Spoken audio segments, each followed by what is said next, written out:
Program are those of the hosts and guests and do not necessarily reflect those of Vegas All Net Radio, its affiliates, or its parent company.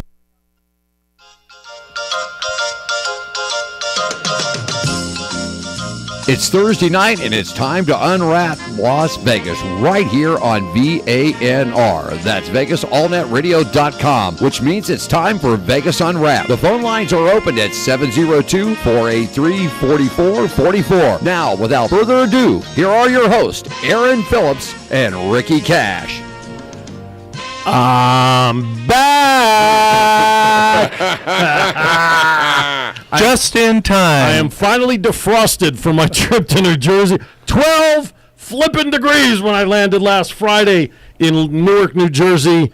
But I'm glad to be back. But I'll tell you what, it was a great weekend. I'll talk about that. Thank you for listening to Vegas Unwrapped Internet Radio, the show that unwraps Las Vegas one week at a time, coming at you from Las Vegas, Nevada, where the temperatures are just absolutely gorgeous.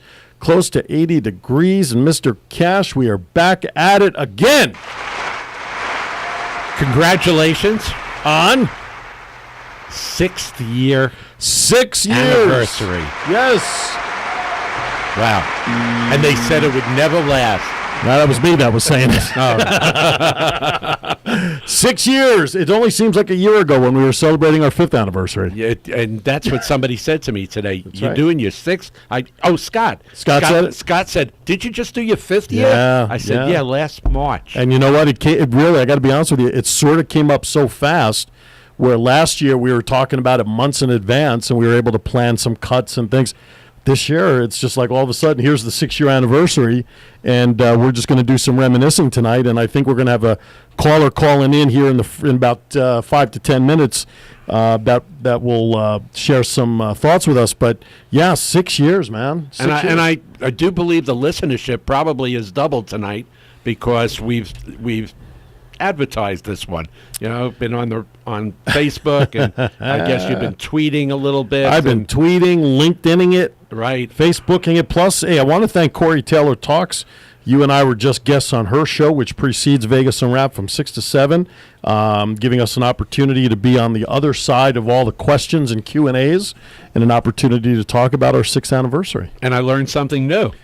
You did? Yeah, you've been talking about when we describe Vegas Unwrapped and where it's been and where it came from and stuff like that. Right. Not to bore the audience, but you've always always made a comment about with the YouTube stuff. Yeah, it's like, say it.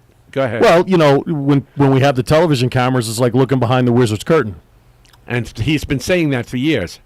And it was during the Corey Taylor show that it finally hit me what he was talking about with the Wizard. It was the Wizard. Right? Yeah. Which wizard might that be? The one from Oz. Dorothy's place. Jeez. Anyway. That's our boy. That's a Cashism. That's a Downhill Cashism. already? Yes. 3 minutes in. That's we're right. downhill already. I want to thank people that are out there that are listening to us tonight. I know I've got... all 6 of you? I've got... Well, no, I think it's probably double tonight. All right. We've got... I know for me, we've got Cammie's on tonight. Yes. And that's good. She dropped me off here tonight. And because she's working hard. And this is good. It's good. It helps my semi-retirement. And soon to change. And Lois and Mike are listening from... You know what Lois did, man? What's that? Last night she said she's had a little bit of a cold and a kind of like a sore throat and a fever bug. Well, last night she was, at 9 o'clock there Eastern time. Right. She was all over the VANR and she's hearing stuff and she turns to Mike and says, I don't know why I can't get the show. And he turns to her and says, because it's Wednesday. So she shared that with me There today. you go. That's an indirect Cashism. Yeah, but I know she's listening live tonight, probably with Mike, which is great. I'm going out there on Tuesday for 8 days. I don't know how they agreed to put up with me. That means next week will be cashless. You will be just cashless. like the rest of my life. Yeah, cashless. I was just going to say, what's new? Yeah. Well, Phillips list is also an interesting time. We had that last week, and Cammie joined me, and we had Bobcat, of course, and this guy over here, Styles. And JPEG did a great job. Yeah, I'll tell you what, I love doing it with Styles. If you want to catch a unique Doing It with Styles last week's show about all the French sayings, the Frenchisms, that would be the show to listen to as well. So, and I had fun. You guys did a good job. DJ, I called in from the back of a stretch limo. Are you kidding me? I saw the pictures. That was Did you awesome. see the pictures? Yeah. I didn't see the pictures. Yeah, there's a picture of Robin stretched out, and then there's a. Get the hell out of here. They're on my Aaron Phillips page. You should get on the internet. You should go on the internet and it's on a Facebook page. You know? Oh man, this is rough. So, in other words, it's not on the Vegas Unwrapped page. No, I didn't put it there. Oh, for crying out loud! Oh, is that the only page you go to? I go to that after I look at Ricky's. Oh, so you don't look at Aaron's page? I look at Ricky's page. So do I. I've gone to Aaron's page. You know, that's how this whole thing works, is you're supposed to share this with your friends and go to their pages and they go to your pages, and then it expands exponentially from there. They tell two people and they tell two people. The key is turn the computer on. That's probably the key. It's that spider solitaire. It's killing me. I'm so addicted. Bobcat, Hey, how are you? I got something for you guys. Go for a little it. celebration for you here. You got 6 years into business, man. You get a little party tune. 6 years, baby. Rocking and rolling. Let's do it, Phillips and Cash, we're doing it. Vegas All Net Radio. Going to take you back to 1979. Cool in the gang. Little celebration, people. Here you go. That was longer than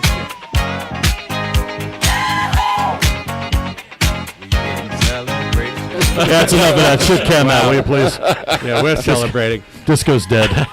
All right. Yes. So anyway, that is the voice of Bobcat, and of course JPEG's with us. And tonight we're going to air the interview that we did last week with the Hall of Famer, WWE superstar Bob Backlund. We're going to air the first part in the first hour. We'll air the second part in the second hour. Cool.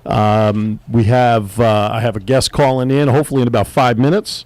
We're going to do some celebrity birthdays, dates, and histories. We're going to just talk and share some thoughts over the last 6 years of being on the air, and just going to have a good time tonight. Absolutely. And Bobcat is going to start us off and maybe get it in before the phone call. Tell us what happened at the Las Vegas Speedway this past weekend. We only had 150,000 people. Broke the attendance record, buddy. They really? smashed it. 150,000? Close to 155 this weekend. And they had 60,000 for the day before race. That's right. Almost 75,000 for the Xfinity show. Las Vegas Motor Speedway, and the NASCAR was home last weekend. And just like Cash said, over 155,000 strong for Sunday, 75,000 strong for the Xfinity race. The bad boy in the pound, rocking it from last year into this year. Kevin Harvick takes the big win, man, and I'm telling you, he was something. But I'll tell you one thing. We had our old buddy John Lindquist out at the track on Sunday, and he put 20 on that car number 78. It was 1.2 seconds behind, and old Lindquist was crying because he just lost $600. You know what I mean? What a great event out there. I want to thank everybody at the Speedway. It was a great time. We were all out there. Guys, I got a bucket list done this weekend. I've been covering racing for a long time, and there's always one thing that I've saw. When you see the crew guys pull the car out of the garage and they push it to the starting line, I got the opportunity to work with the 1990 Daytona 500 champion, Derek Cope, this weekend, and they came out and handed me a team shirt and said, Alan, buddy, Bobcat, put your hands on the car and help push it to the starting grid. Nice. And so I got a chance to push the car to the grid, man. That's pretty darn cool. That's a bucket lister right there. And to push the 1990 Daytona 500 champion Derek Cope's car to the starting grid. Derek started 35th, worked himself up to about the 20th, and we had a blown engine out on one of those guys. He couldn't get the car off the track, and Derek slid it into the back wall, finished P34 for the day. And, of course, the big show moves to Phoenix this weekend. Yep. And with our boy, Kurt Busch back in the saddle. That is correct. NASCAR has released today that Kurt Busch has met its road to recovery, and since the Dover, Delaware family courts and everybody else found no excuses or any reasons to hold Kurt Busch for a domestic violence, he did complete the NASCAR road to recovery. He has been reinstated. He will be back in the number 41 Stewart-Haas Chevrolet this weekend at Phoenix. And the pride of Durango High School. That is true. And also, he will be eligible, since he has been cleared of the charges, he will be eligible to run for the Chase this year. Cool. Of course, he has to win. Well, he's got. Well, no, not necessarily. Doesn't have to win, because last year Matt Kenseth didn't win at all last year. Yeah, but he had so many top 10 finishes. But that brings it back to the point. If you look back in 1990-91, Dale Earnhardt did not win a race all year long and won the championship. So the old school versus the new school seems to be matching quite nicely here. Yeah, I've gotten an interest. I'll tell you what, and I got to thank you, because I've got an interest now in NASCAR thanks to you. There you go. Shall we go to break, sir? As long as you keep an eye on the phone. Yes. I'm watching. Yes, We're a little early, but that's okay. Let's go to the break. You're listening to Vegas Unwrapped. Phillips and Cash, Bob Backlund, JPEG on the camera. All right, welcome back to Vegas Unwrapped. Aaron Phillips, Ricky Cash, celebrating year number 6. Before we bring our guest in on the phone, I have a little intro music to play for this guest.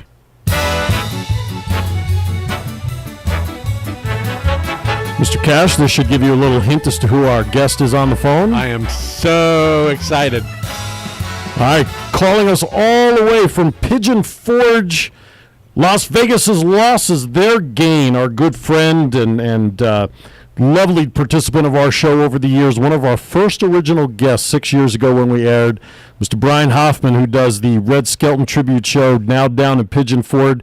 Mr. Brian, how are you, my friend? I am great. Thank you for that lovely, warm introduction. Yeah, I read it. On your show again. I read it just the way you wrote it. Your check's in the mail. That's it. Right. Right. And I bet it'll come on Friday. Yes. Yeah, it'll be on a day ending in Y. That's right. That's right. So how's it going down there? I truly believe that our loss is their gain. What's happening down in Pigeon Forge with your show, my friend? We're just getting everything actually all cranked up for the season. It's a little different here. Yeah. They shut down for about 2 months just because of winter time. Okay. I had to actually live through a winter again. So what is the winters like down there? It actually was really nice up until like the last 2 weeks of February, where it decided to get down to around 0 for the overnight lows. Jeez. And then we had freezing rain during the day, so the roads got caked with ice. They're crooked and hilly and narrow around here, so I just basically hunkered down and waited for it to all pass, and now the sun's out, and we had 70 degrees today. So did you get any material, Brian, for the show from the winter? No, not really. Not really. Okay. I can't top the quality of Red's material. But, yeah, why would you? I'm also going to be working on being in another show in Pigeon Forge as well, besides the Red Skelton Tribute Show. Nice. Can you share a little about that? I'll share a little bit about it. It is a Russian equestrian show. No, I know. I'm trying to visualize. Ricky right now is looking up in his dictionary. What is an equestrian? What is he talking about? Right. This is true. You got me. It's Russian equestrian. I'm trying to picture that in my head. Russian equestrian. He has some amazing horses, and you can actually look up his video on YouTube, and it's Sable Theater, Sable. Okay. Theater, and he has an amazing sand artist that draws images in sand, and then those images come to life with the horses. Wow. And the trainers can direct these horses to do whatever it is that is being drawn in the pictures as the show is moving very rapidly. And they even have this comic relief horse that comes out and lays on his back, and does some amazing things. And if you know anything about a horse, they don't like to lay down. They're very skittish about that. And this one will lay on his back and play with the rider. So the rider's actually on his belly, looking around like, what's going on? This isn't the way to ride the horse, is it? With the four legs sticking straight up in the air. Wow. And what's your role going to be? I am going to be like the host MC / snake oil salesman. Nice. Gotcha. Yeah. Gotcha. Yeah. So how does start off the show with an old-time vaudeville type snake oil pitch, and then that leads into the show. Well, just think of Guzzler's Gin. That'll kind of give you the same approach, wouldn't it? It is, and that's what I based a lot of it off of, was that scenario. And then looking up how these snake oil salesmen did their pitch, and just went like overboard as far as what it can cure. One of the lines I put in the thing is, this snake oil, it cures all ailments, and it has your daily supply of vitamins A through Z. So you get all the vitamins A through Z, and if you drink enough of this stuff, you get your daily supply of vitamin P. Dare I ask what the color would be at that point? Well, hopefully the color in the bottle will be clear, but we'll see. We'll see what's going on. It would be funny to get it to change color right about then. Just drop a little tablet. You know, I would probably buy some from you if I heard the pitch. Yeah. There's another one where I said it even cured it. I said there's a lady. This stuff is amazing. She had rough, dry, blotchy, peeling, flaking skin on half her body, and after just applying a few drops of this miraculous liquid, it's all over. Oh, it's good to hear from you, Brian. It really is. So when does the... I'm honored and blessed to be on your 6th anniversary show. That's nice. I'll tell you what, you've been a big fabric part of what Vegas Unwrapped has done over the years. Listen, your video on YouTube, the very first visit you did with us, the Pledge of Allegiance on YouTube, which I repost when you post red stuff, it's still the #1 video on our YouTube channel all these years. Is it really? Absolutely. It gets played so... I mean, the amount of views that video hits... I mean, it's in the thousands. I mean, it's the #1 video that's on our channel.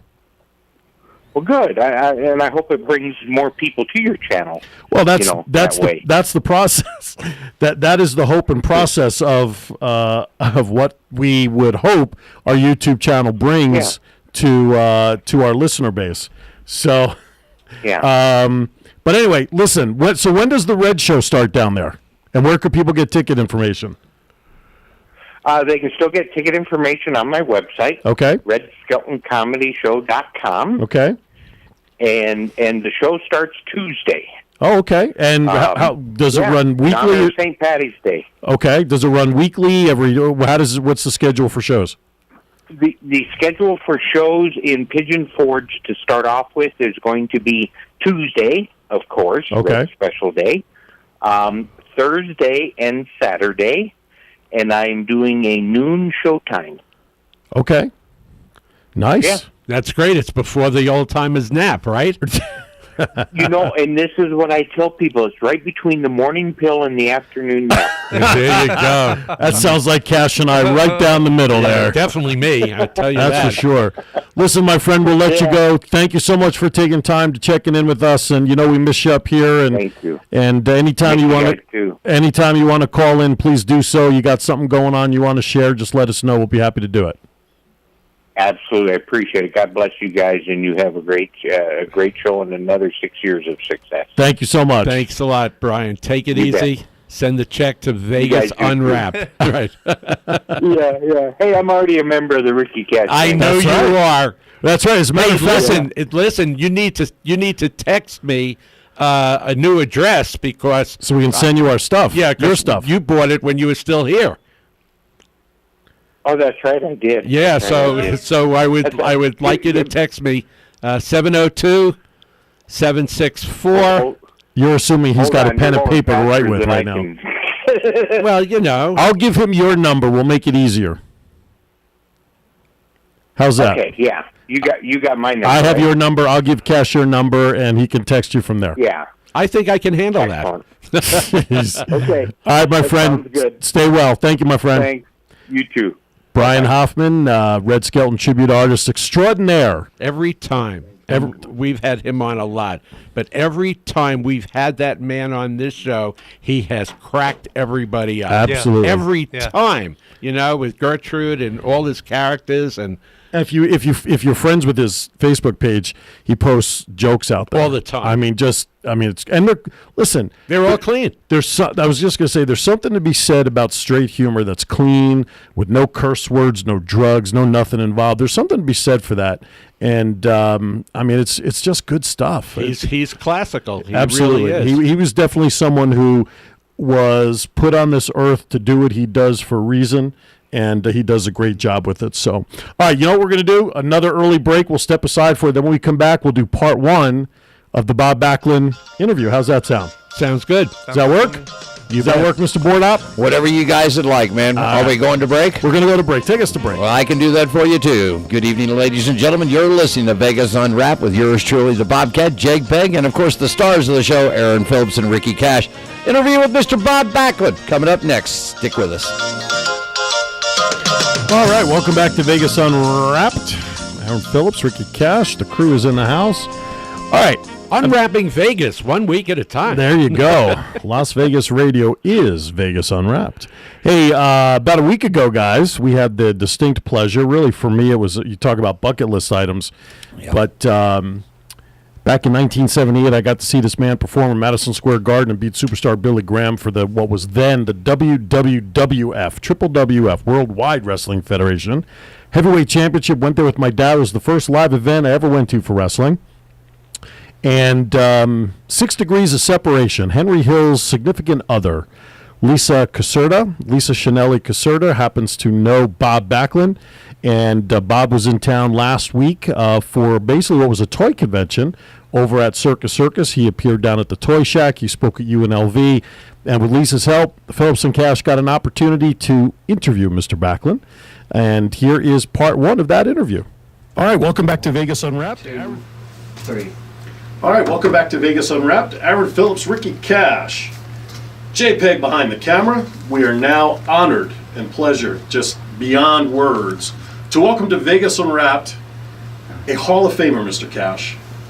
2013. 2013 Hall of Famer, WWE legend wrestler, the man that I saw win his title, my first live event in 1978 against superstar Billy Graham. Mr. Bob Backlund joins us here in studio. Welcome to Vegas Unwrapped, Bob. It's a pleasure to be here. That was February 20th. That's right, February 20th, right after, actually that was a couple days after my dad's birthday, so I think it was as much of a birthday gift for him as it was for me to see my first live event at the age of 14. You know, Bob, I know this guy for almost 20 years, and if I have not heard about the heavyweight championship fight on February 20th, 1978 at Madison Square Garden, 500 times I haven't heard it once. So it's a real pleasure for me, not the huge wrestling fan that these two guys are, but just to meet you and know a little bit about you. I'm delighted you're with us. Mr. Cash, it's my pleasure to be here. Just made my day. I'll see you. Goodbye. Goodbye.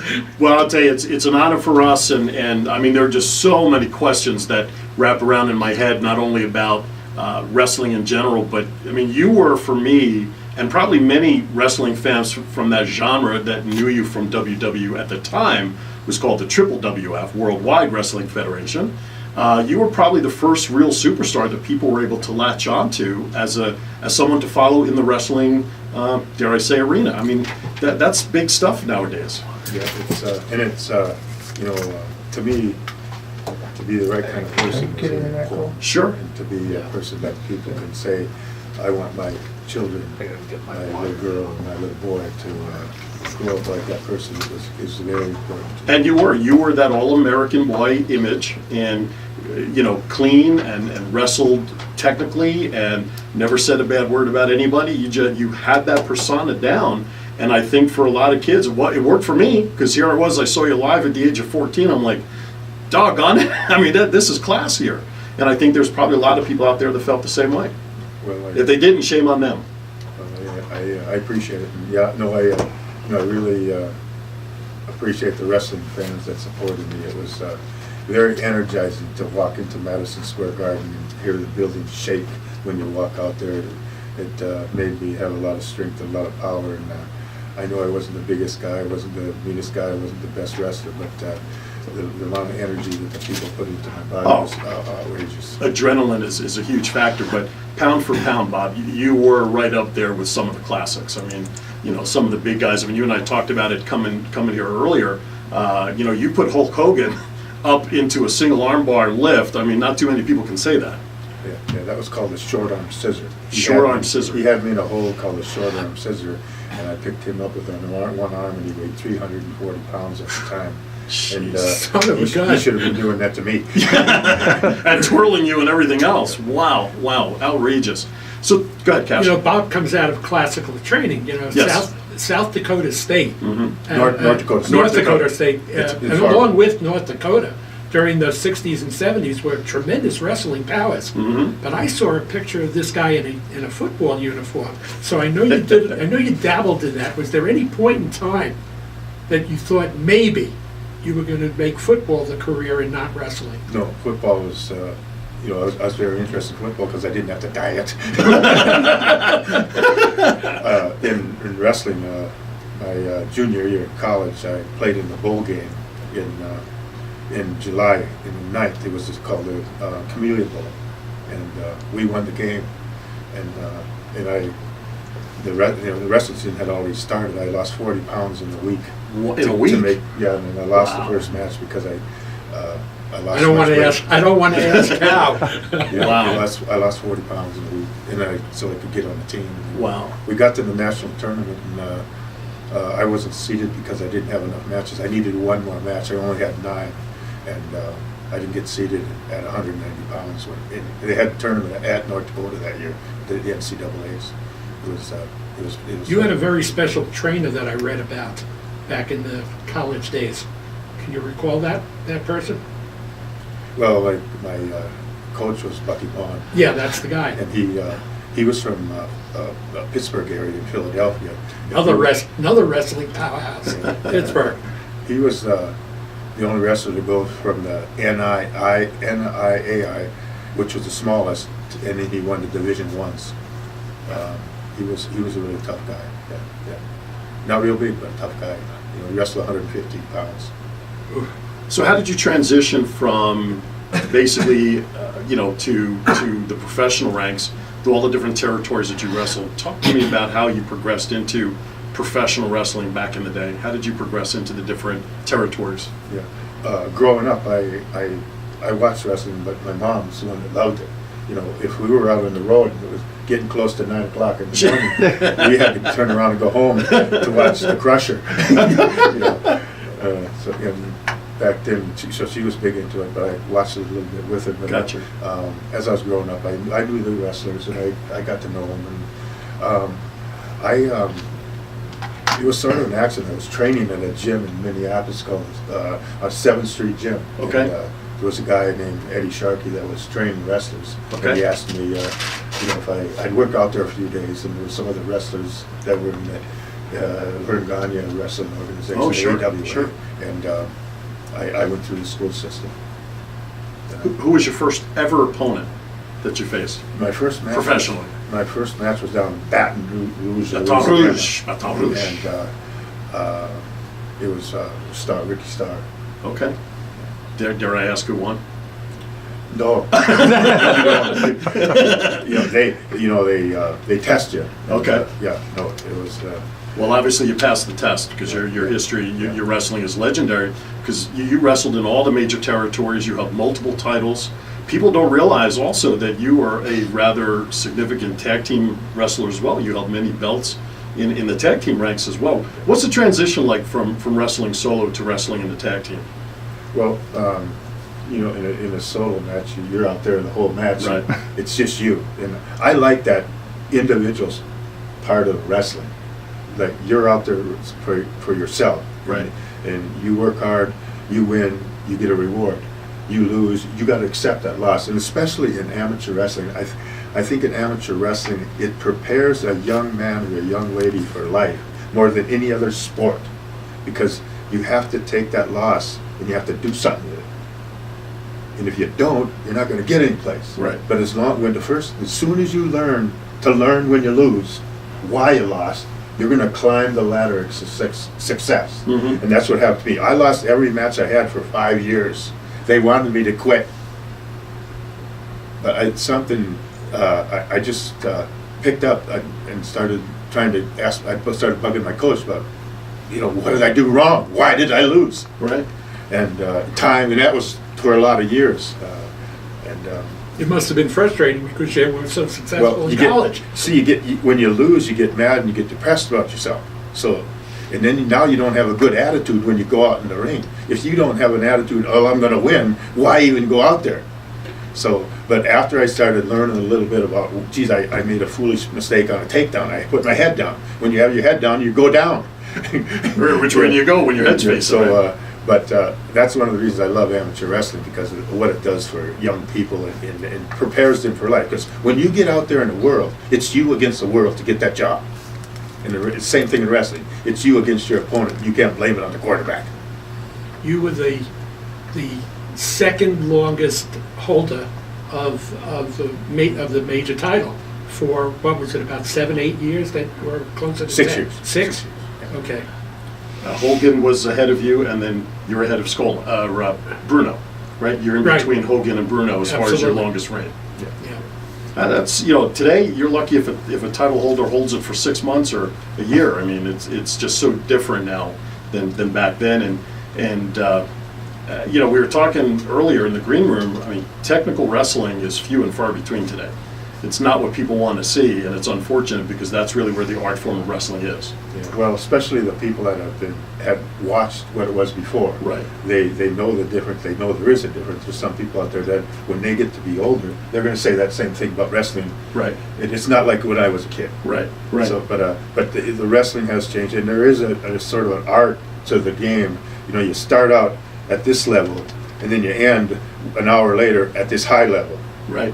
Or maybe 20 minutes later. Sure. I used to love those hour matches. Right. Yeah, that was they were fantastic, and especially how the people, you'd start out and you just would do a little move, and it would just build, and you hear the people. Yeah, the people would go with you. A little more and a little more, and it's hard to explain how I did some things in the ring that I could never do in practice because of that crowd support and power, noise and. The feeling. I mean, I remember the ring announcers when they would announce Gary Michael Capetta and probably Howard Finkel early on. And this match now with a 20-minute time limit or 60. You don't hear time limits anymore when they're introduced to start a match. Yeah. You don't hear that anymore. It's 5 minutes if you're lucky. Insert a commercial here and there so you get 8 minutes. But you don't hear the time limit stuff anymore unless it's a match, like an Iron Man match that they have now where you wrestle as much as you can in 60 minutes. And whoever wins with the most amount of falls, but you don't hear that anymore. Yeah. Bob had a number of 60-minute draws over his career, and he also seemed to find himself in the steel cage more often than most wrestlers. What was that like? That you're in that cage and you can't go out of the ring to come back? I mean, that must have put a tremendous strain on you. Yeah, well, the cage match is something I didn't really enjoy them either. You were in a lot of them. I liked going out in the mat in the ring and having the most scientific match that I could have, and still keep the interest from everybody in the building. Mm-hmm. And with the cage matches, there's big opportunities to get hurt there. You get thrown into the cage and it doesn't move. It's steel. It's not good. There's only a few things that Aaron has rubbed off on me, so I've got two holds for you. When I ask them to you, explain them to me. One is the crisp-faced chicken wing. Cross-faced chicken. Cross-face. Yeah. Can't read your own writing? No, cross-faced chicken wing. Which is his hold. Right, and the other is the atomic drop. Oh. So tell me about those two and what two different styles. What do you do? Well, across. God, put him in the cross. Put him in the I was afraid to ask that question. That was a setup if there ever was one. Just for that. I'm older than him. The cross-faced chicken wing is, I I invented that move. Yeah, I know you did. The crossface has been in wrestling for a long, long time, and so has the chicken wing. But I was the first one to clasp my hands when I had those two moves on somebody. That must have hurt. And it does. It's the crossface is when you get somebody's chin, you turn it, and then the chicken wing is when you get a guy's arm in his back like a hammerlock, but you put your arm under his and you clasp your hands. So it. You sure don't want to try it? No, thanks. No, I've had one shoulder. That's true. You did have surgery. I'm not going to have another one. Yeah. That's right. What about the atomic? The atomic knee drop. You get somebody up on your shoulder and you drop him down on your knee. He hits his hips. Hit your knee. You know, it wasn't pretty much the backside. That was the one that was an ending. That usually ended a lot of matches, right? And that was something that I'd pick the guy up and walk around the ring with him up there, and then I'd walk him into the corner where the turnbuckle was, and then run to the other side and push him up off my knee, shoulder, and bring him down to my knee. And it was nobody ever did it that way. And the atomic knee drop, nobody even does it now. And the last time I see somebody do it, they did it like an old lady. Crazy. Ted, I wouldn't mind showing you the sleeper hold. No thanks. Oh, it'll help you sleep. I'm sure it will. It'll help you sleep. I'm okay. It's only a hold you'll feel effect. What did you say, about 3 seconds? It doesn't take long. Yeah. Wow. To start feeling the effects. I don't ever put anybody to sleep. You can do it for just a little bit, and you'll know that if I did it any longer, you'd go to sleep. How do you like that? About 2 seconds, maybe. Yeah. No, I'm good, thanks. I'm okay. I'm good. I got to drive him back, so doesn't want to do anything there. Now, Ted, I want to ask you a question. Grab your mic. Today's, I know I'm changing it up here. That's fine. Today's He's the president. Wrestlers that we just watched on the pay-per-view. Right. Who would you say today's wrestlers would be a mirror image of the Bob Backlund style of wrestling from 30 years ago? Wow.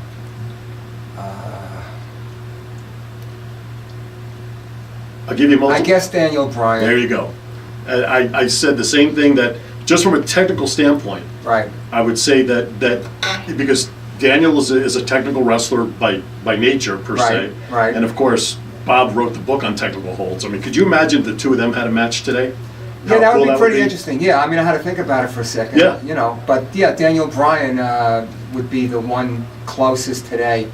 You know, rather than most of the wrestlers that don't have the technical moves that he does, or that Bob did back in the day. All right, so that was good, because I wasn't the only one thinking that, and we were chatting about that earlier, just from my impression about that. But who do you follow today in today's? Do you follow anybody in today's wrestling? I'm not a follower.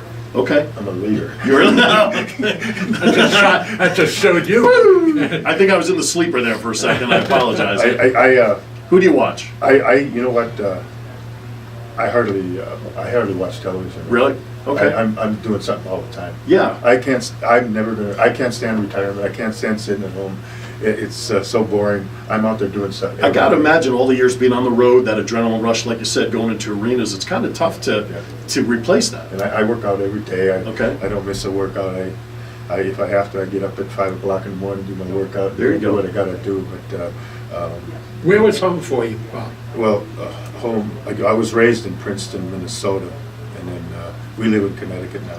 So you were a Vikings fan back in the day? Yes, I still am. Okay. They can't ever get a Super Bowl.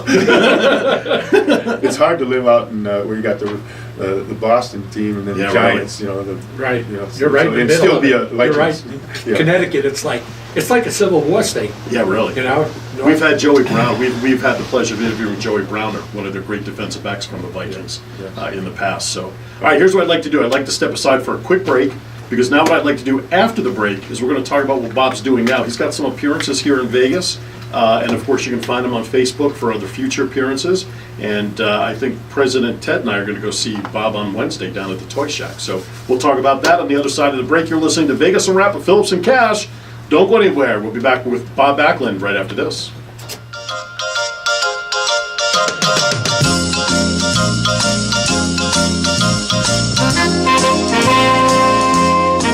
All right, welcome back to Vegas Unwrapped. Hopefully you've enjoyed the first segment of our interview with Bob Backlund. We'll give the second part during the second hour. But now, it is that time.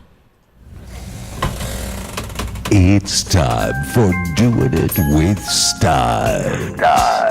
Sponsored in part by A.A. Casaro Plumbing and Construction. Good evening, gentlemen.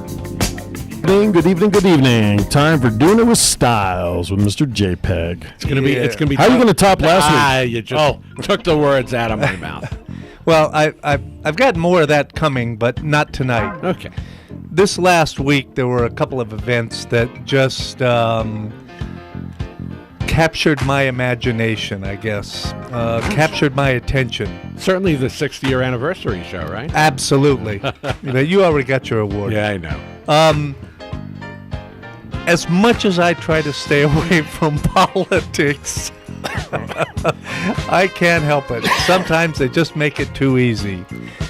And there are good ways of doing it with Styles, and there are bad ways of doing it with Styles. Somebody's going to get ripped tonight. So tonight is going to be our first ever a bad way to do it with Styles. Uh-oh. Now, there are a lot of people in our government who really push the Constitution. And this week, I think you know where I'm going with this. I know. Okay. There were 47 idiots that wrote a letter to a foreign government undermining the President of the United States foreign policy negotiations. Unreal. Just, there is nothing in our history. It's unprecedented. So tonight, I am giving the first ever bad doing it with Styles to 47 Republican idiots.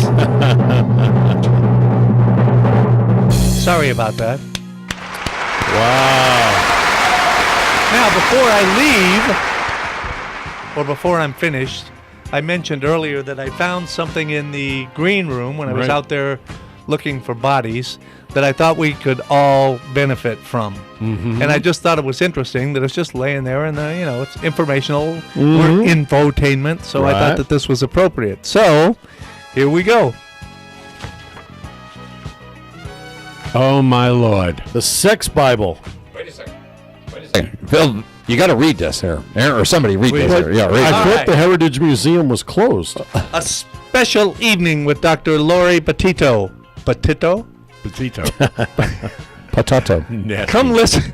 Nasty man. Come listen and talk to well-known Canadian sex therapist and radio talk show host Dr. Lori Petito. She will be here for a signing of her best-selling book, The Sex Bible for People Over 50. An insightful book for a mature audience. Well, that precludes us. Yeah. But the location says the Sex Heritage Museum. No. Erotic Heritage Museum. What's the address that it's saying it's located at? It's 3275 South Industrial Road. It's closed. The Heritage Museum, I thought, is closed. Listen, is there even an industrial road left anymore? How old is this thing? Dean Martin. What's the date? It's Dean Martin. Does it give a date? Yeah. Oh. Wow. You know where this is in the This back? conflicts with another event. I can tell you where this is. This is from 7 to 9 on March 14th, 2014. Well, that's Saturday. Yes, it is. Yeah. That's the same night This as Saturday. That's the same night as the Weimer event. That's correct. Weimer. You sound like me. Weimer. We might have to go there and do some research. I can tell you where the place is at. Well, it used to be at the corner there. And it's on the back half of the Deja Vu. Right, I know that. But I thought no. Well, we did a live remote from one of our old shows. Did a live remote from there years ago. But I thought the Heritage Museum closed. Sure was. Well, we're here 2 years, partner. Yeah. It was when we were with our previous station. Yeah. I thought the Heritage Museum closed. Well, maybe it's open again. Maybe they got the funding. Cool.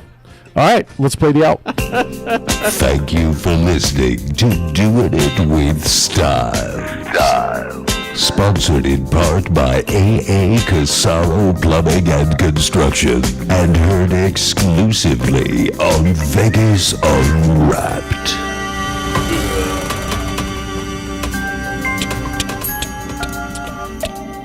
Dude's got a voice, doesn't he? Wow, it's amazing. You know, when we did the go-kart thing and I had that the intro pieces all put together, I had an opportunity. Somebody said, that was really good. He wasn't Michael Buffer there. And I said, you know what? Let's get ready to rumble and all that. If it came down for me to have production pieces, I would take John Lindquist 6-1 over Michael Buffer any day. Oh, no question. Yeah.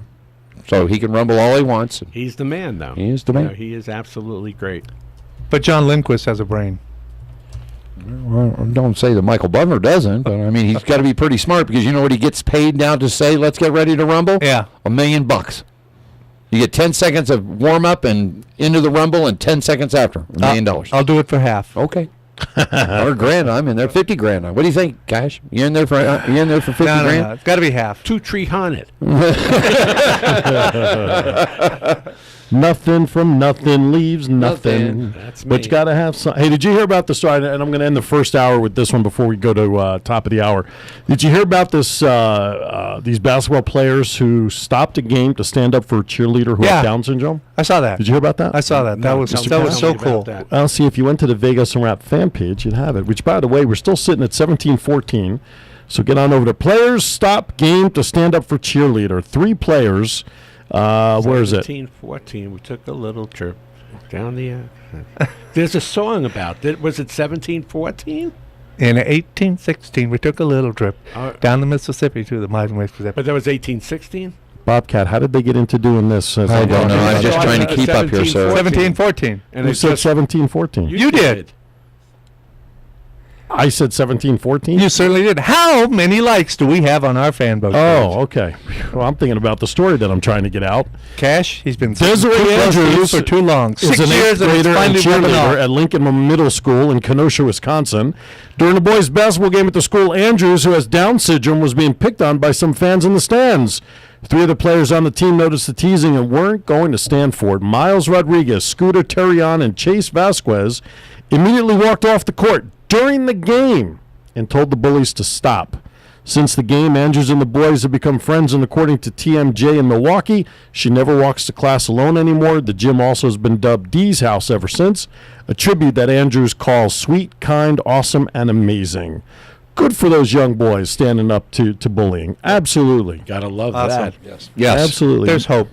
And that's exactly what I put on. The message I put on was perhaps there's hope yet for the future. Good job for those young boys. And, yeah, absolutely. Good job. The Riviera will be closing May 4th. Yeah. Right on Robin's birthday. So the Riviera, one of the last pieces of history. There's only 2 left. That is correct. Who's that? The Tropicana and the Flamingo. Are the 2 remaining. April 22nd, 1955. Okay. The Riviera opened with, and their unique thing was that they were upscale. Right. This was an upscale hotel. First high-rise on the Strip, too, am I correct? The rooms were bigger, the modern appliances, all. It was the. They had television. It was the Bellagio of the day. Yeah. They had running water inside. Yes. Yeah, amazing. Do you think they'd let us do a remote broadcast from there? I just doubt a it. week or 2 before they close that? We could ask. Crazy Girls has been there for 25 years. Wow. Christopher's was one of the best steakhouses in the country Yes, for many years. I just picked Bob Backlund up from there last week. When Cammie and I came here in 1994, early 1995, like the second week in January, she got a job at the 40 for 20. The slot place. Oh, yeah. And worked there for about 6 to 8 months. Met many amazing characters. She said the first time, actually she worked there for a year, because when Rodeo Week came, she met rodeo people. She met, crying out loud, she met Brian Wilson from the Beach Boys. She met a number of Joe Pesci. She met. They were all down there at the time. In fact, we spent my 50th birthday at the Riviera in one of the suites. That was my 50th birthday present. Cool. Very, very nice. Well, $187 or $183 million is what the Las Vegas Convention Authority paid for that piece of property to expand the convention business here in Las Vegas. And May 4th, it will be no more. So with that, we're going to shut down for the first hour, take our top of the hour break, and when we come back on the other side, some celebrity birthdays, dates, and history, part 2 with the Bob Backlund interview. And from there, who knows how we will digress the rest of the way with you, the listener. Unlike the Riviera, we'll be back. We'll be back right after this. All right, welcome back. Hour number 2, as we're having a heated discussion here at the top of the hour, because, coming from Las Vegas, you would think people would want to know what the UNLV score is. You would think. But Mr. Cash, who is adamant about recording the darn show, will not allow Bobcat to share the scores. That's okay. Of the UNLV game.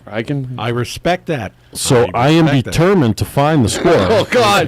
If he blows us out of the water, Cash, you can't blame me, okay? He won't blame you. I would hope that he would. And, he would respect. But in the meantime, we're going to go to a Vegas Unwrapped Sports Desk update with Bobcat. Thank you. I appreciate that. Here you go, man. Let's start with the NBA. Finals for you tonight. Indiana winner over Milwaukee, 109-103. Washington a winner over Memphis, 107-87. And this just wrapped up Utah winner over Houston, 79-60. Late games on the court tonight. We've got Cleveland at Sacramento. The Knicks are at the Lakers, okay? NCAA Finals for you. Miami. Not too well right now on Notre Dame. Notre Dame's got the lead out on 44-37. Oklahoma State, they're up by a point. Oklahoma 36, Oklahoma State 35. A little later on tonight, it's Xavier and Butler and Stanford at Utah, okay? Major League today, these are all winners. St. Louis, Tampa Bay, Minnesota, Boston, Philly, Houston. The Mets got a win today. Oakland, Kansas City, Texas, the Los Angeles Angels, and the Cincinnati Reds along with them Yankees. They're all in the win column today. Kevin Harvick, your winner for the Cobalt 400. Kurt Busch is back in racing. NASCAR heads to Phoenix. That's a look at sports, guys. Even if I wanted to spoil it, the game is not showing up in any of the bylines, on any of the ticker tape. No. I guess Cash has got more juice in this town than we thought. Yeah.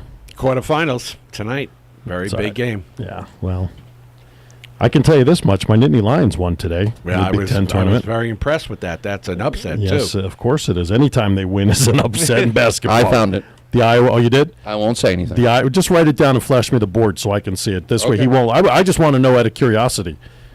So I just want to know. Anyway, Penn State beat Iowa today 67-58. They're playing in the United Center in Chicago. And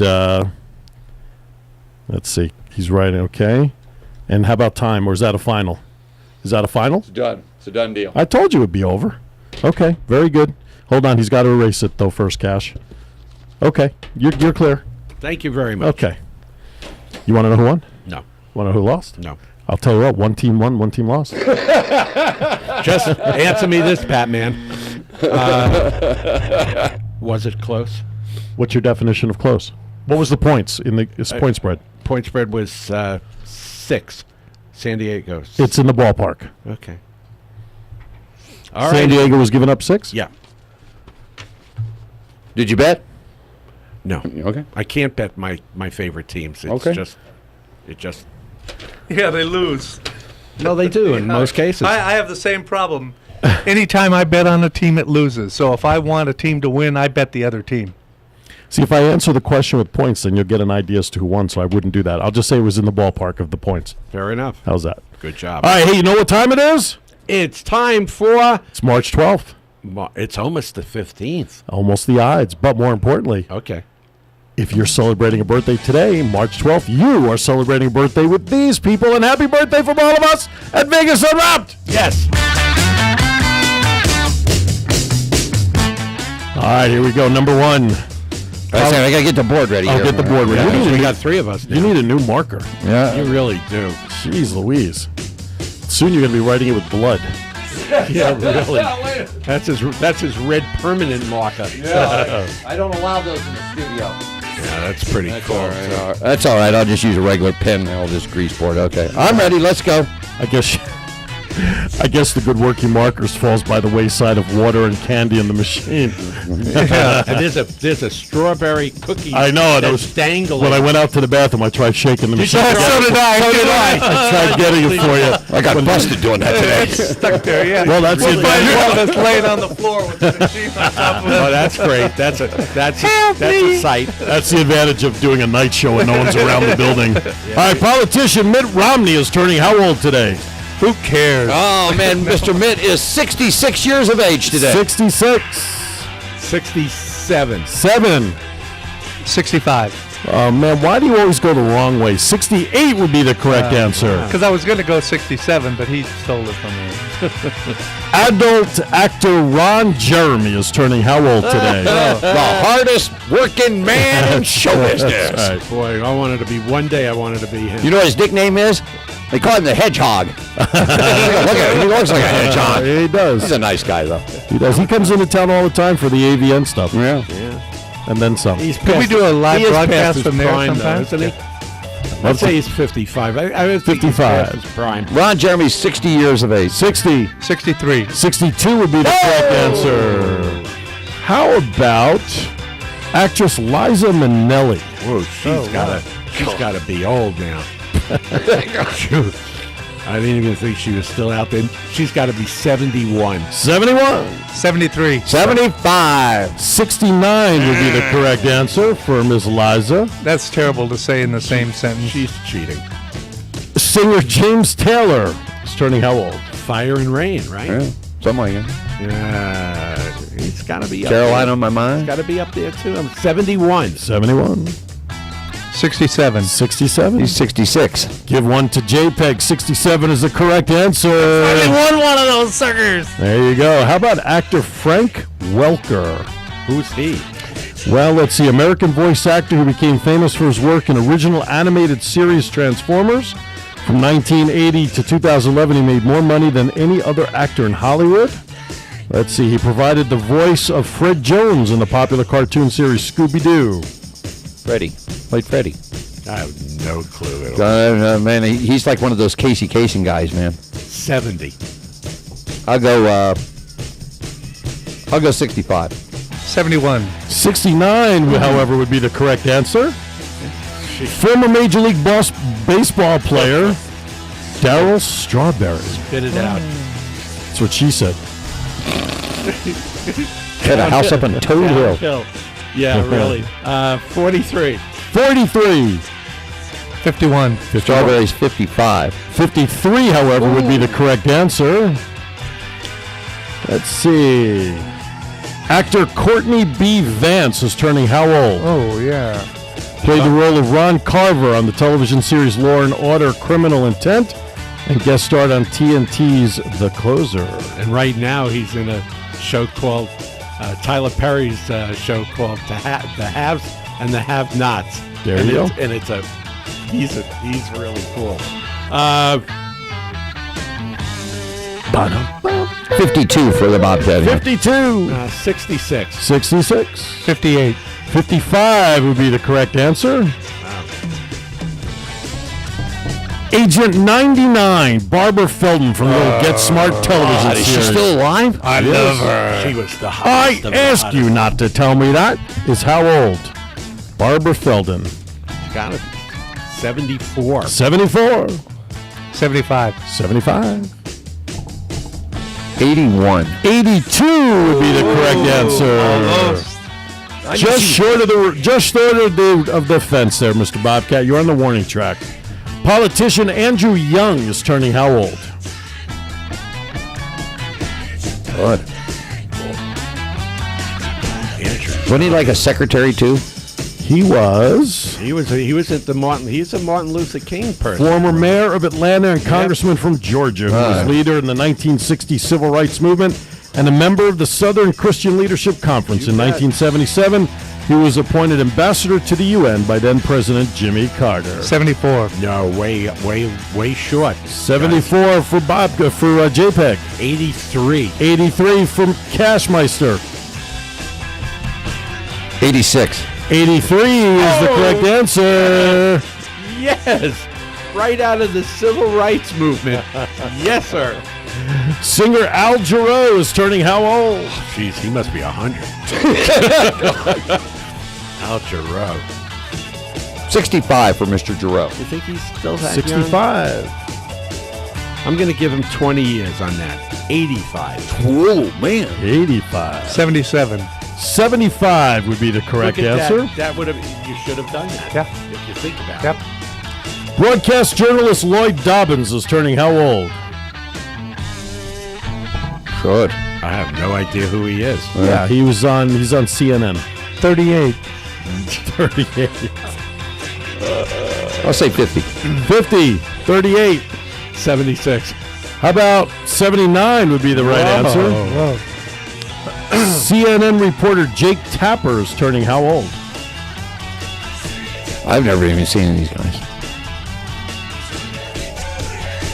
81. 82. 77. 46 would be the answer. He screwed us. We were going up in age. Yeah, and then he pulled it. Last one, I think mercifully. he's been messing around. Bobcat's getting past. From the Jackson 5, singer Marlon Jackson is turning how old? God, he's the oldest one. Don't know. Shoot. 62. 62. Too young. 55. 55. Too young. 78. 58 would be the correct answer. I lied. I'm going to give you one more. Okay.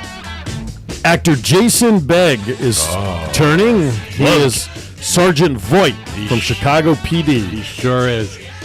And a great character actor. I've seen him on CSI and other shows. Voight is one of the best characters on TV today. And he's got that scruffy voice. I know. It's tremendous. How old is Jason turning?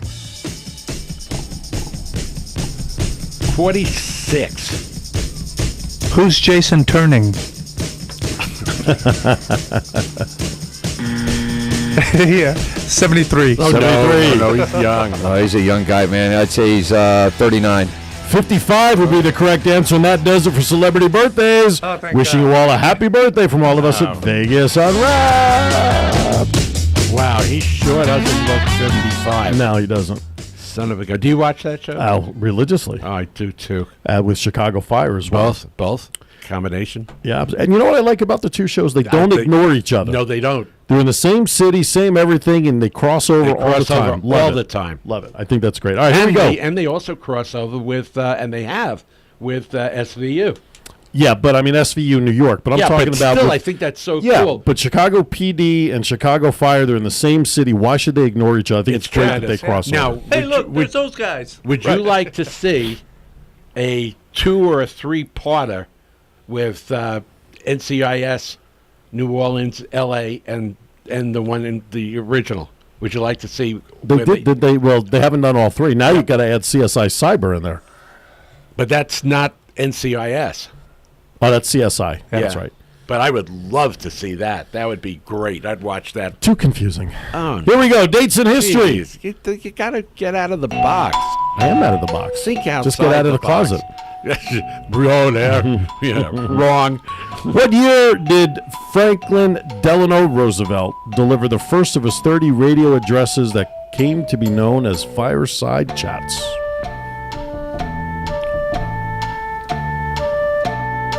Hold on a second. I know this. You were here. You were there stoking the fire. I'm going to say 1933. Right on the button, Mr. Cash. Good job. Thank you. What year did the Girl Scouts of the USA had its beginnings as Juliet Gordon Lowe of Savannah, Georgia, founded the first American troop of the Girl Guides, is what they were called way back when? Mr. Cash tried infiltrating this troop. That's why they came up with cookies. 1910. 1912, however, would be the correct answer. That's amazing how close I am on these things. You should be. You were a teacher. I was there. That's right. I was there. What year did legendary jazz musician Charlie Bird Parker die in New York at the young age of 34? What's his name? Charlie Parker. Charlie Parker. Charlie Parker. 1959. You sure about that? No. 1955 would be the correct answer. What year did the Church of England ordain its first women priests? Thursday. Wow. This Thursday or This past Thursday. Yeah, let's see. While I was out of town? Women priests. That's got to be 1917. 1994 would be the correct answer. Way off on that one, partner. Only close to 100 years off. That's not really bad at all. And last but not least, I should have known it would take them that long. stuffy British. What year did Elizabeth Smart, the 15-year-old girl who'd vanished from her bedroom 9 months earlier, was found alive in Salt Lake City suburb with two drifters, Brian David Mitchell and Wanda Barzee, who are serving prison terms for kidnapping her? Well, I was out here by then, so I'm going to say, and it was right around that time, I'm going to say 1995. 2003, however, would be the correct answer. And mercifully, that does it for dates in history. Where'd those years go? I'm telling you, they just flew right by. Yeah. All right, we come back on the other side. Part two of the Bob Backlund interview before we wrap up with weird news. So, Mr. Bobcat, let's go to break, sir. We can do that. You're listening to Vegas Unwrapped with Phillips, Cash, JPEG, yours truly, the Bobcat. We're coming back after this down around the clubhouse turn, man, and we're going to do it with the second half of Mr. Bob Backlund right after this. Everybody, you're listening to Vegas Unwrapped. All right, welcome back. Wow, just got some interesting facts from Mr. Bobcat. Yeah. You go from $655 to $1.2 million as a winning person racing. That's not bad. That's good stuff. All right, here we go. Part two of our Bob Backlund interview really focuses on what he's been doing after wrestling, what he's currently doing, what he hopes to continue doing on the speaking circuit. So, Bob Backlund, take it away. All right, welcome back to Vegas. Social media is the only place they really advertise. Okay. 10 seconds. Actually, when I was in college. Okay, get ready. 5, I met Phillips. 4, 3, 2, 1. It was his, yeah.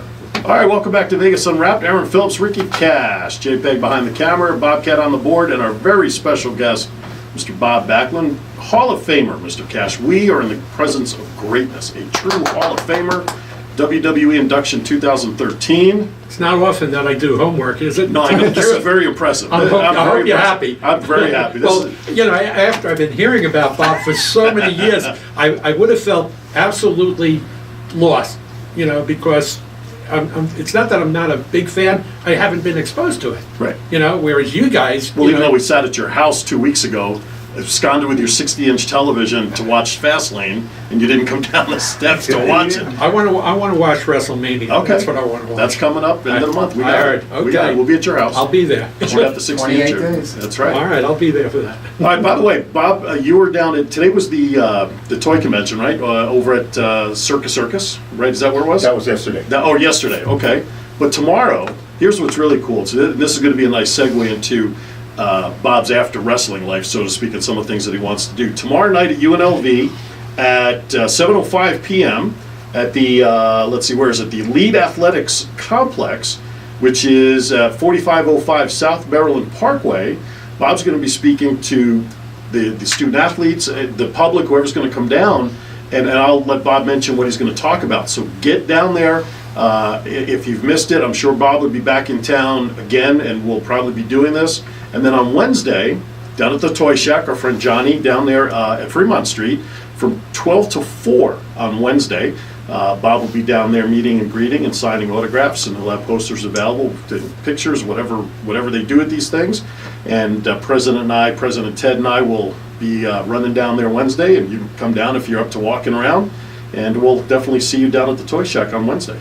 That would be excellent. So we look forward to it. It'll be a lot of fun. Maybe I can swing my dad by if he's off on Wednesday, or get him to stop in while he's on the road. So get him down there to stop by. He'll love it. Tell us what you're going to be talking about. Yeah, talk about it. Yeah, absolutely. Oh, I'm really excited about it. I had a lot of things happen to me when I was a young man in high school and in junior high school. For instance, I had a little problem with peer pressure one time when I was in 8th grade.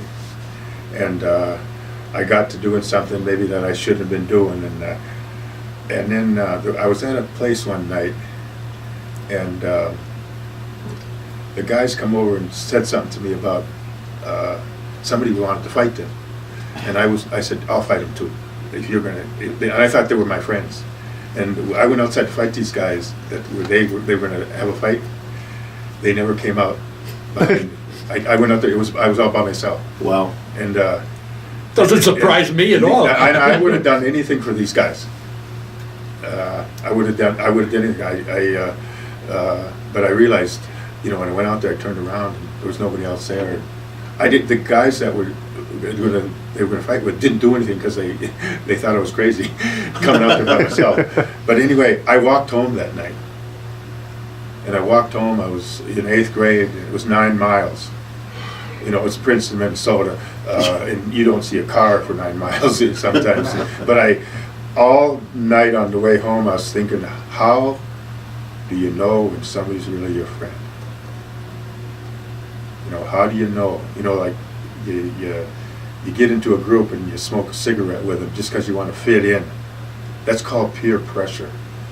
And after that, when I got home, it took me 4 years to find a friend. And it was almost one of the most important things that ever happened to me because I never succumbed to peer pressure again in my life. And one of the biggest things in the wrestling business was chemicals.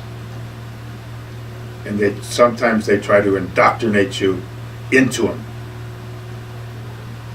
And I refused, and I didn't take the temptation of trying to fit in to the world of professional wrestling because of what happened to you in 8th grade. And if I would have, I probably would be dead right now because most of them are dead. And they hated me because I wouldn't do it. But I'm here, I'm solid, I'm still going, and I have fun every day of my life, and it's going to be great to tell you some other things that happened to me when I was in high school. Wow. That made me the person I am today. Wow. What are you doing tomorrow night, Cash? I'm with you if you're going. I'm with Wow. you. I'd love to hear that. Wow. Because it's such a good message, especially today with bullying and peer pressure and stuff like that. It takes a very, very strong character, and I guess it has to do with your upbringing.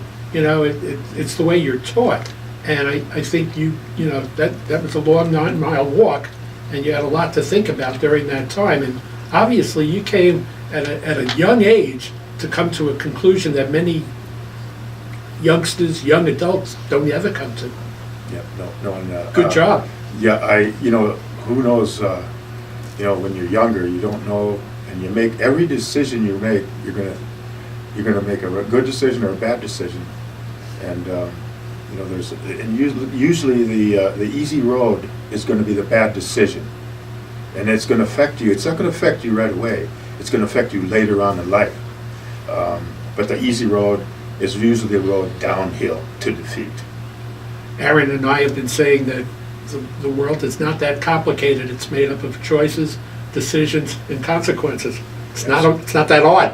And then you got to make the right decision or face the consequences. Everybody makes a bad decision. Oh yeah. But it's. I have 3 wives. But it's your decision to fix that decision. And if I made a bad decision when I was in 8th grade. But you have to take the responsibility to fix it, and then know that you did something that you shouldn't have, and never do it again.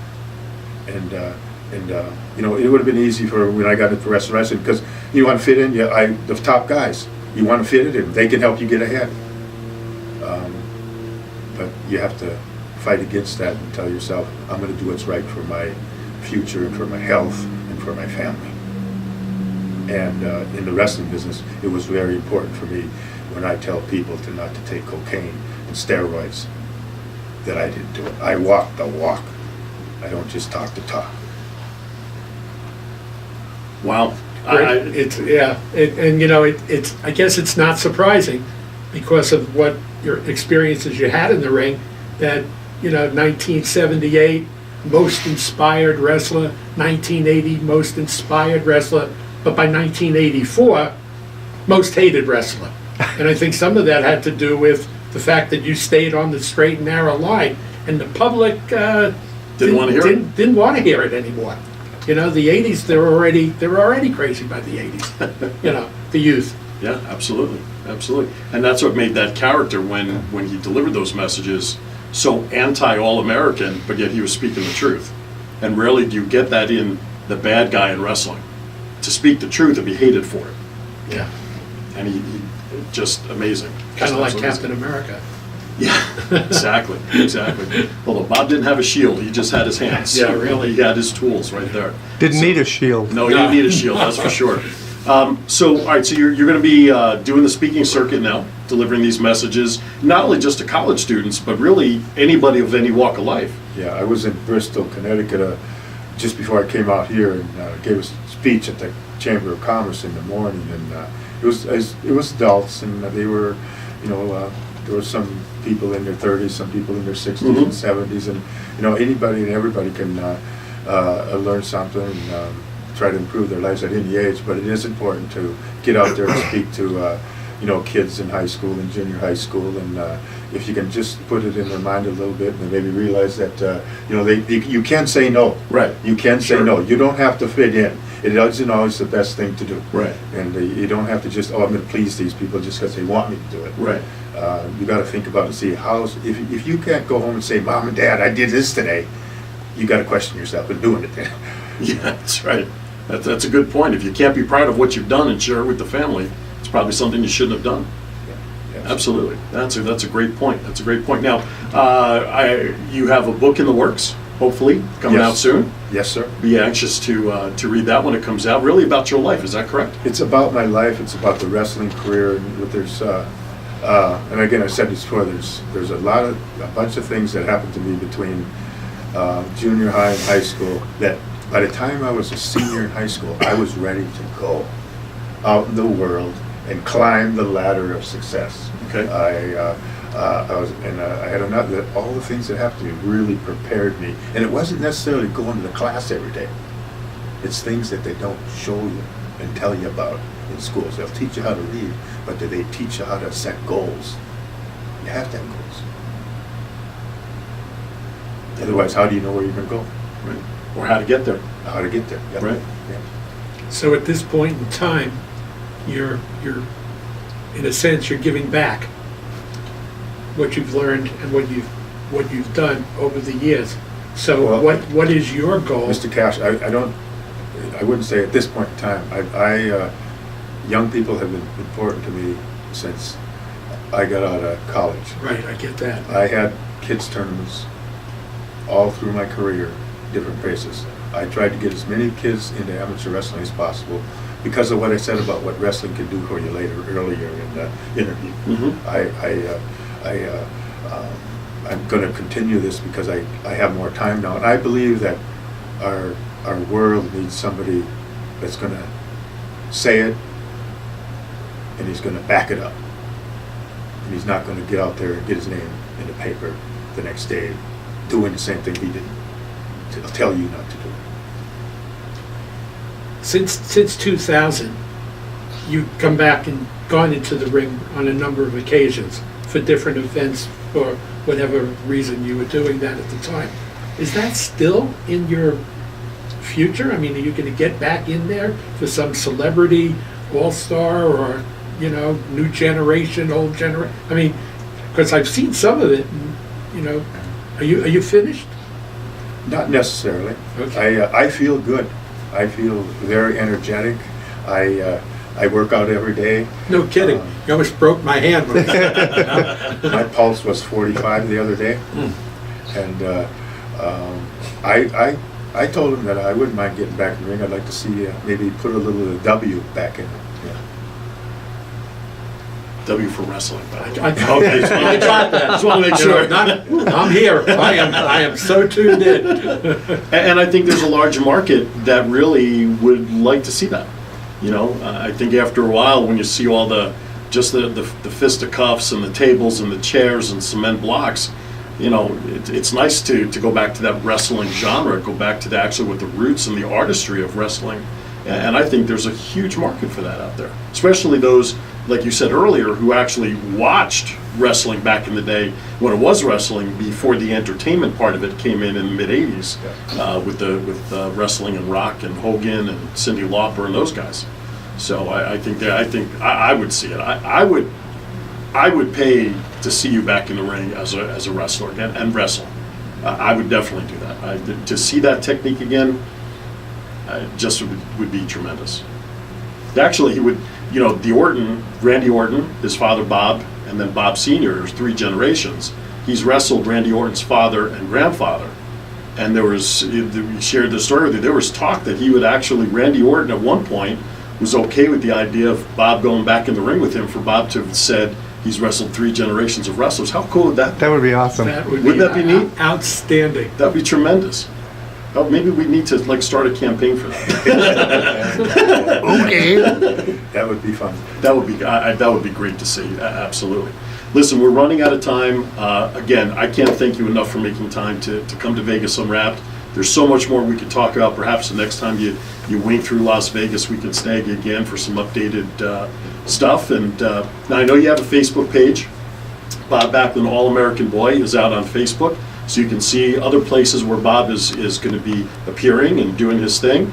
And if you get a chance to meet him and listen to his messages, do it. He also has a website, and on the website he has products that he's sharing with the public. You want to just briefly tell us about some of those products that you're pushing out there? I just have some posters and I have some pictures, and I actually have a 1968 I saw that Corvette. I saw that. Yeah, that was great. And I've rebuilt the whole thing. I did all the grunt work, so to speak, and then I had people that painted it, were professionals, and that would fix the motor and rebuild it, and then we put it back together. And it's I'm so busy I don't have time to play with it anymore, so I'm going to get rid of it. I saw it said for sale, and I said no, not a chance. Yeah. So, all right, but.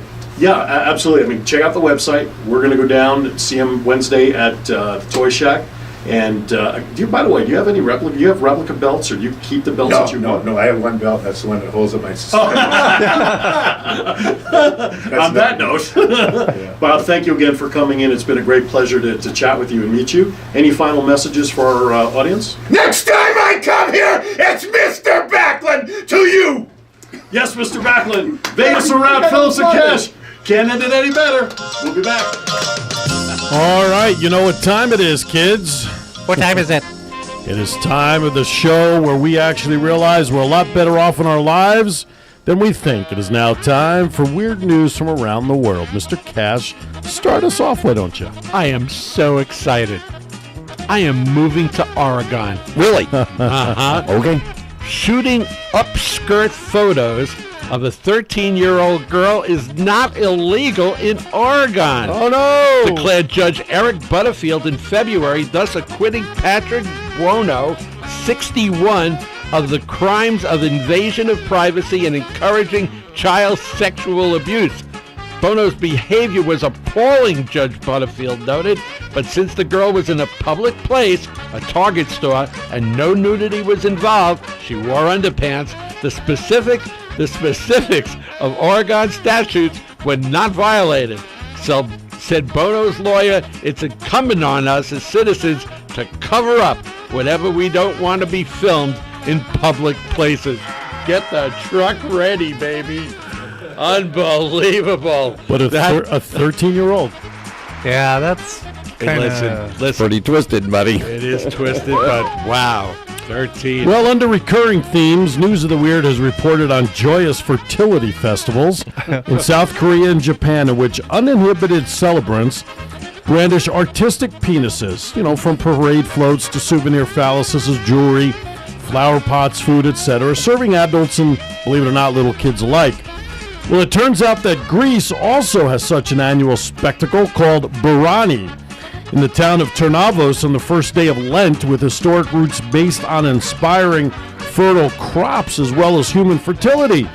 Wrote Vice.com in its dispatch, people keep kissing the penises, taking selfies with them, and wearing them as earrings. I like that last part. That is absolute. You know, I guess size does matter there. Yeah.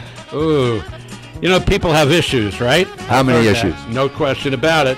Mummy Maxine and her husband, Derek Vinsham, ran adult baby nurseries, the current one in North Liverpool, England, charging men the equivalent of $115 an hour to lounge in their cribs in man-sized infant clothing while being fawned over as if they were helpless preschoolers, pre-toddlers. No sex play is involved, but a diaper changing costs about $40. Yeah, $40 extra. And a partner in. Oh my God! And a partner intent to start soon. A month-long course will allow grown-ups to relive their pre-K days with finger painting, show and tell, and nap time. That's for us. She told the Village Voice in January, all while dressing in your 4-year-old best. That's weird. Let's put a little perspective on this, shall we, gentlemen? Please. This is called the pedophile loophole. Oh, God. That's got to come from down south. The Mississippi Department of Education reported recently that federal student privacy law bars local schools from alerting the MDE about college-age student teachers who might be having inappropriate relationships with the K-12 students they teach. No. The Family Educational Rights and Privacy Act apparently controls regulation of the student teachers during on-the-job classroom training. Or, as a reporter for the Clarion Ledger of Jackson wrote, what happens in college apparently stays in college. The MDE, which issues educator licenses, thus may never learn of the inappropriate behavior of the student teacher. I was a student teacher once.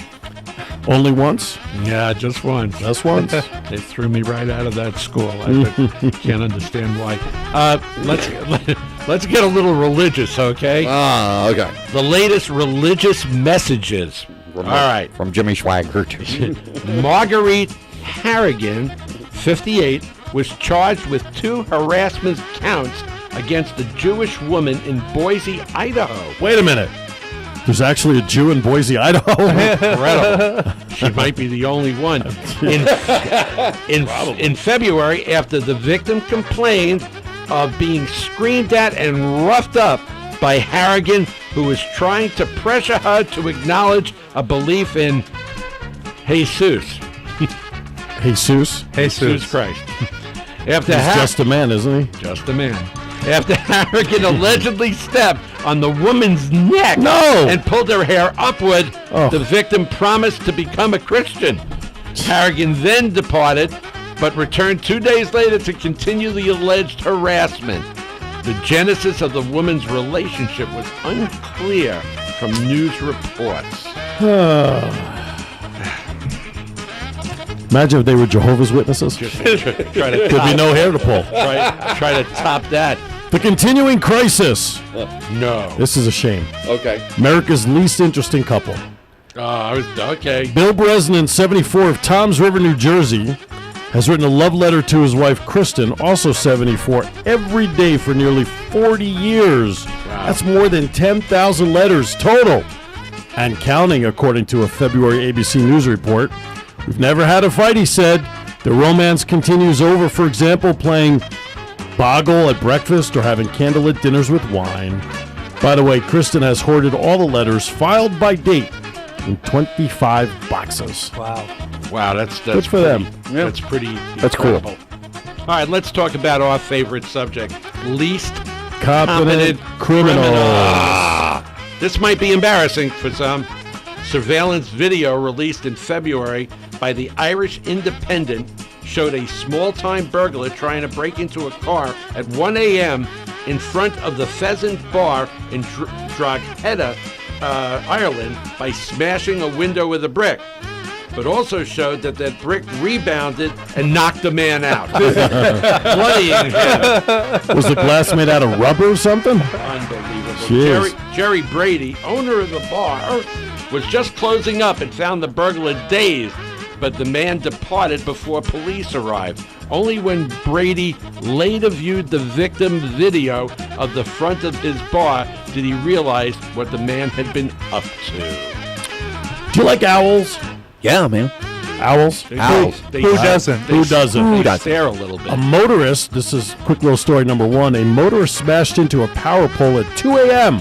on February 25th in Tukwila, Washington, because, he explained, he was being chased by an owl. He was chasing an owl. See, Police somehow found him to be sober and did not charge him. Officials, however, in Salem, Oregon, posted signs in February to warn joggers on a popular running path that they might be attacked by a rogue owl or owls, and after 4 people were aggressively pecked at by dive bombers. One design for the sign came from cable TV personality Rachel Maddow. And number 3, a bar called Annie the Owl was scheduled for a special one-week event in London in March for patrons to sip drinks while domesticated owls perched on their shoulders. Interest was so keen that a lottery was required for tickets just to have an owl sit on your shoulder. Wow. They just continue to stare. I wonder if you could get it to drink a pint or two. You know, little Tootsie Roll Tootsie Pop. You never know. How many licks does it take to get to the center of a Tootsie Roll Tootsie Pop, Mr. Owl? Nobody knows.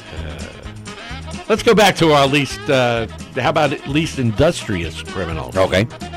Deputies in Santa Rosa County, Florida, arrested Kevin Barber, 37, after he fled on foot from a recent traffic stop.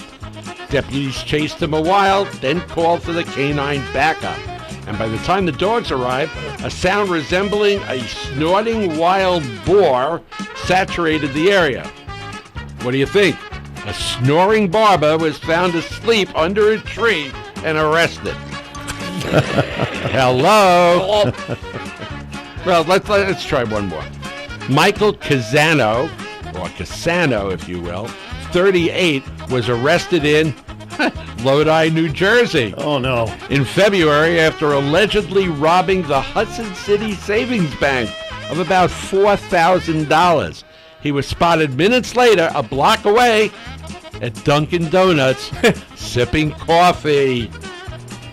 What a jerk. That's the last place you want to go after you've robbed a bank.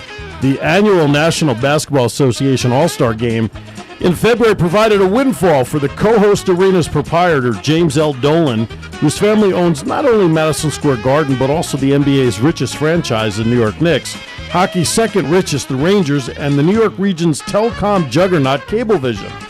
Among the government handouts Dolan receives is the 33-year and counting exemption from property taxes for the Garden's 4 square blocks, among the most valuable plots of land on earth, according to New York Mayor Bill de Blasio.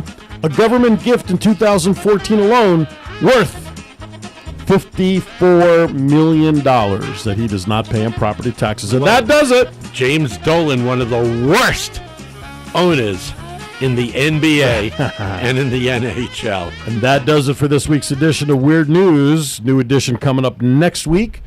We've got Business Spotlight next week. By the way, the show's already gone, so what do we have, about 3 minutes left? Yes, sir. Okay. Quick, give me 2 or 3 highlights of the past year, and year number 6 for us. This past year? Wow. Besides Bob Backlund, that was recent. Yeah, Bob Backlund was pretty recent and pretty enjoyable. I'll tell you what, within the last year, we had some of the beauty contestants. The beauty queens? The beauty queens on the show. And I'm hoping to get a couple of them this Saturday to be with us, They by just the way. kept coming and coming and coming. I like that very, very much. I would say that was definitely one of the highlights. How about the folks from Tanked? That was pretty cool. Tank was excellent. We had Wade King here, Redneck. You know it. That was General. That's pretty sharp stuff. But here's one that's sort of on the light side, on the lighter side. And we bust his chops quite a lot. But July or August, I think it was, we met JPEG. And that's been a highlight for Vegas Unwrapped this year. What he's meant in terms of bringing our show to YouTube, what he's meant to help market and promote Vegas Unwrapped and help us get to the next level has been one of the biggest highlights for me and seeing our vision. And I want to thank you for joining our family, John. It's been an important 6 year for us, and you've got us right on the cusp, my friend. We're there. This is the year, guys. I'll tell you one other thing before we go. in all the years that we've been doing this, and it's, 6 years is a long time, I have never felt the chemistry as good as it is with the four of us in studio. And so to JPEG, three of us anyway. Well, that's the drugs talking. JPEG, of course, and Bobcat and Aaron, you know what you mean to me. So same here, partner. I think it's been great. On to year number 7 starts next week. Oh my, I won't be here. Lucky number 7, Mr. Cash will be back east, so I'll be holding down the fort with the crew. I'm going to call in. We have some guests. The numbers changed. Don't worry about it. It just starts all over. Want to thank Brian Hoffman for checking in from Pigeon Forge. Want to thank you, all the listeners that have supported us over the years. Bobcat, thank you. JPEG, thank you. Ladies and gentlemen, have a great week. Have a safe weekend wherever you are. Mr. Cash, be kind to each other. Why is that? We are all we have. Have a great night, everybody, from Vegas Unwrapped.